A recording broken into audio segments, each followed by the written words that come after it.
안녕하십니까. 도라인 성형외과 조재호, 김jun근, 정석입니다.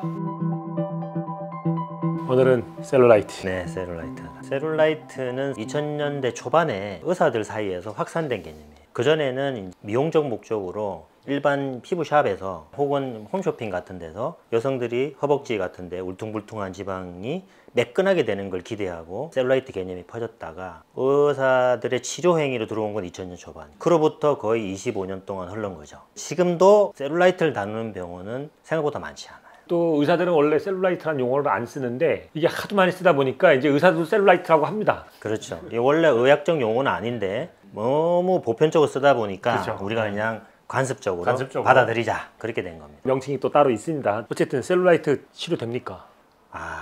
치료되는데 난치입니다. 쉽지 않습니다. 할 걸 하면 치료가 안 되는 건 아닌데 그 할 걸 하기가 좀 쉽지가 않죠? 셀룰라이트의 원인이 대략 한 5가지 정도 됩니다. 첫 번째는 무리한 다이어트, 무리한 운동, 그 다음에 영양의 모자람, 부족 혹은 불균형, 환경오염, 호르몬 불균형, 이 5가지가 셀룰라이트의 원인입니다. 굉장히 복잡하다는 이야기죠. 그래서 난치다는 이야기입니다. 그냥 식습관부터 고치고 들어가야 되는 거예요. 그렇죠. 이게 이제 이런 복잡한 얘기 나오면, 그리고 또 그 뒤에 이제 후속적인 또 치료들이 있는데, 어쨌든 적정한 라이프 스타일, 균형 잡힌 라이프 스타일이 필요하다. 거기에는 당연히 균형 잡힌 식습관은 당연히 포함되는 겁니다. 네네. 이미 생긴 셀룰라이트는 어떻게 합니까? 보통 셀룰라이트라는 거 한 3단계로 나눌 수가 있습니다. 서 있을 때는 안 보이는데 만지면 보이는 거. 그 다음에 서 있어도 보이는 거, 누워 있어도 보이는 거. 그레이드를 0, 1, 2, 3 하기도 하고, 대부분 여성들이 첫 생리 이후에 대부분 갖게 된다고 합니다. 무리한 다이어트 하다 보면 생기고, 출산 전후로 생기고, 폐경 전후로도 생길 수 있고. 그럼 관리를 어떻게 할 건가? 아까 원인이 5개라고 그랬잖아요.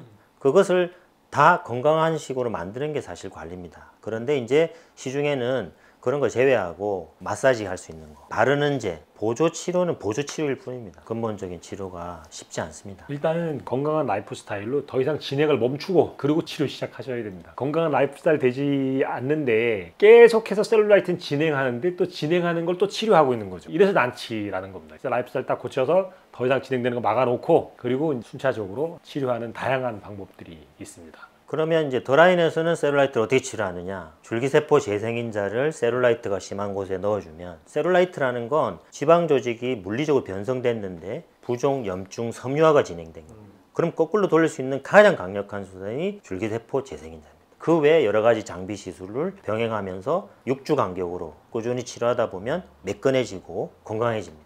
그렇게 하더라도 기본적으로는 라이프 스타일이 바뀌어야 되는 거죠. 그거 없이는 아무것도 안 됩니다. 줄기세포 그냥 아무리 넣어도 라이프 스타일 개선 없이는 계속 생기니까요. 줄기세포 재생인자 이러면 마법의 치료일 것 같은데, 우리가 이렇게 표현하죠. 좋은 씨를 뿌려주는 건데 밭이 좋아야 된다. 근데 라이프 스타일을 고쳐야 밭이 좋아진다. 그렇죠. 왜 난치인지 이해할 수 있으실 겁니다. 원장님, 남자들도 생기나요? 남자들은 사실 생긴다고들 하는데 거의 자각하지 못하기 때문에 문제시하지 않고 거의 오질 않습니다. 요런 질문들이 있는데, 지방 흡입으로 셀룰라이트가 생길 수 있는가? 요건 좀 논란이 있습니다. 셀룰라이트의 초기에 지방 흡입을 하면 오히려 호전됩니다. 그 다음에 셀룰라이트가 아주 많이 진행되어 있는 경우에 무리하게 셀룰라이트를 고려하지 않고 흡입을 많이 하면 셀룰라이트가 더 악화되는 경우도 있습니다. 사실은 셀룰라이트가 악화되는 게 아니라 풍선에 이제 바람이 빠지면서 악화돼 보이는 거죠. 그렇죠. 그 본질 자체가 변한 건 아니에요. 그래서 지방 흡입은 셀룰라이트하고는 다양한 관계에 있다. 그래서 많은 선생님들이 지방 흡입하면 좋아진다라고 쉽게 믿고 계신 선생님들이 많습니다. 수많은 케이스를 제가 경험해 보면 다양한 관계를 맺고 있다. 이렇게 정리하는 게 맞을 것 같습니다.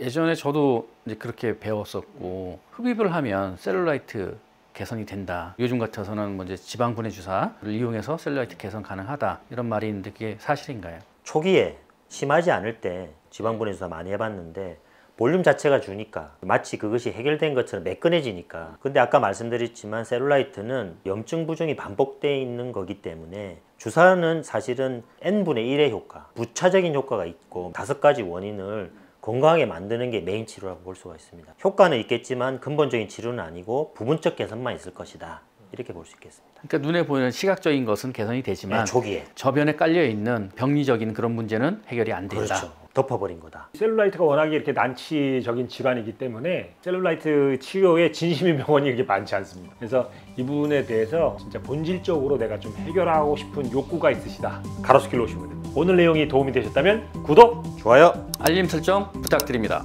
안녕.